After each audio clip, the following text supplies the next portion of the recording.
Okay, yung next naman, yung ka, ki, ku, ke, ko. Yung pagsulat dito,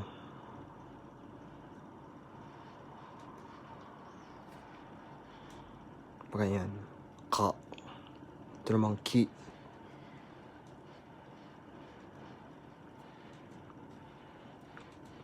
Ito naman ku. Ke. Ito naman ko. Ulitin natin na ka, ki, ku, ke, ko. Sulat natin. Diba ito a, i, u, e, o. Ito naman k.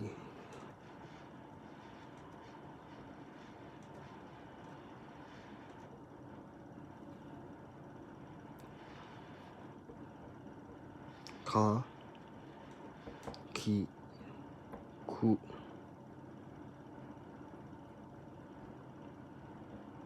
ke, ko.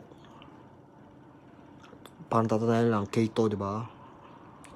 Lalagyan na k, pati a, ka, ki, ku, ke, ko. Diba, ka, ano siya, letter K siya. Ito, diba, lalagyan na natin ng dito, sabihan ka, ki, ku, ke, ko, yung basa nila dito. Madali lang tandaan. Ito yun.